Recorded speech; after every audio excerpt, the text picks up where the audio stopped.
question. Ricardo asked this, and I talked so much to John and then a few other guys. It'd be cool to kind of like rattle off some of the usual questions to you and see what your perspective is. Ricardo asked this question: what do you consider a well-recorded vocal, either when you get sessions or when you record it yourself? I think a lot of mix engineers, here, there's obviously been lots of discussion from some of the John comments about compression and how people are receiving vocals. I think a lot of people that are earlier in their career are getting much worse quality vocals. How do you think about that? What do you like to hear in a vocal? What do you think about a well-recorded vocal?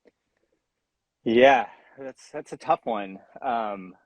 I think it's fewer and further between these days. And I think the skill of recording vocal has gotten kind of moved from the engineering thing, which is like picking a microphone, a signal chain, processing that in a way, to thinking more about the processing and kind of like leading with that. And whether that's auto tune or distortion or effects or something like that, and so what is a good quality vocal for me is like when it shows up like raw, when I have an option of it's just a voice into a microphone with a little bit of EQ and compression, but it sounds like a voice, it sounds human.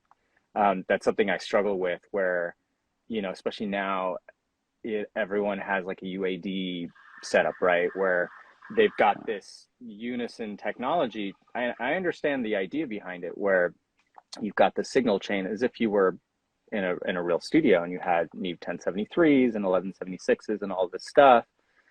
But I think people are overcooking that stuff into the computer. So you're getting the worst of both worlds, right? You're getting the worst of analog in the sense that you're kind of committing to stuff, and then you're getting the worst of the digital sonics, and all of that stuff is getting baked in. And I hear that so much when vocals show up to me, and it's just got this layer of distortion, this fake distortion.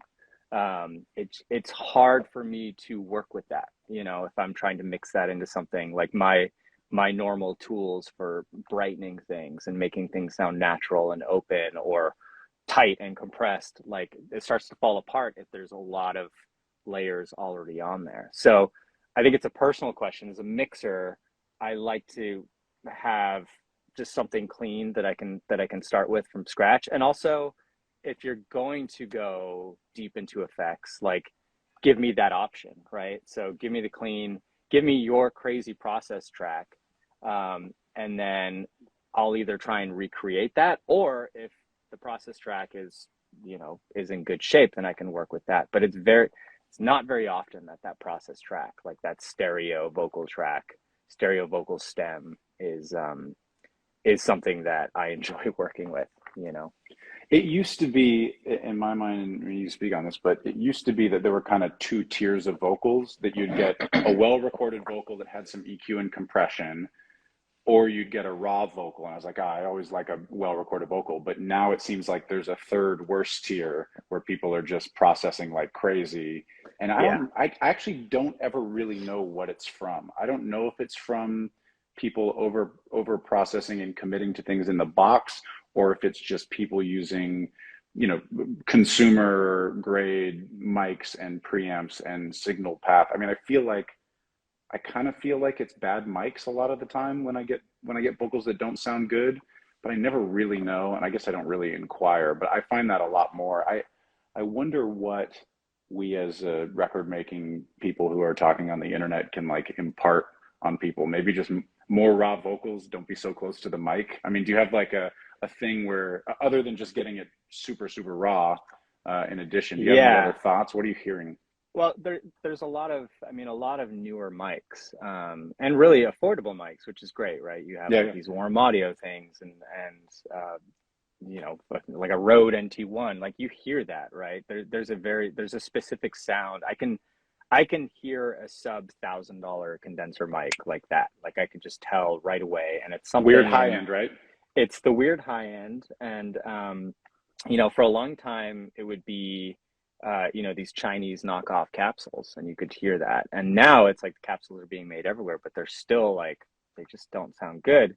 And I think that's us being spoiled a little bit by having had access to great microphones. When you think about the canon of recorded music over the years, like the U47s, the 67s, the 414s, the 87s, like these have been around for decades and decades, and lots of records have gotten made.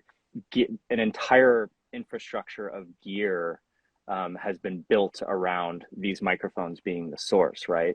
So this idea that you're going to take like an Audio Technica and put it through a fake sounding Neve and a fake sounding 1176, and somehow you're going to get the same vocal quality as like a vintage U87 actually into a Neve console, into an original UA compressor, it just falls apart. And so I think it's the microphone. I also think the quality of modern converters and preamps is very good. So I don't think that's the weak link, but I do think, and again, I don't want to call out UAD users, but there's something about that new workflow within the UAD ecosystem that people are leaning on, and I think they're overcommitting when they're recording, when it's like, why would you overcommit when you can just mess with it later and like have the option to roll it back? The idea of like printing with digital effects into a computer just seems like lunacy to me personally.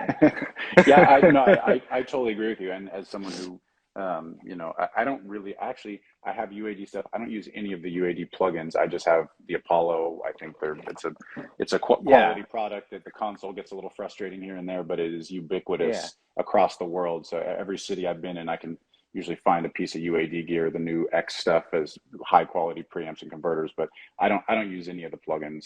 And mostly because I want to be able to open up. I just don't want to have to plug in the gear to open up my shit. Although I guess they've adjusted something. Anyway, I haven't completely looked into it. Yeah, but, and I don't want to throw them under the bus because I think they're a net positive. I mean, Universal Audio have been an amazing company. The plugin suite are fantastic. I mean, they're really great sounding plugins. Even the interfaces, like having the Apollo be kind of the standard mid-level converter now is great. Agree. But I just think it's that one particular facet of the workflow that I think, unless you really know what you're doing, you're kind of, I don't know, shooting yourself in the foot a little bit by committing to that. Yeah, I totally agree. Thanks for watching. Just a reminder, all of this content is free. There's no secret knowledge here. There's no Patreon. We don't read ads. We don't have sponsors. We're just trying to build a knowledge base. All that we ask in return is that you share it with somebody. Thanks so much.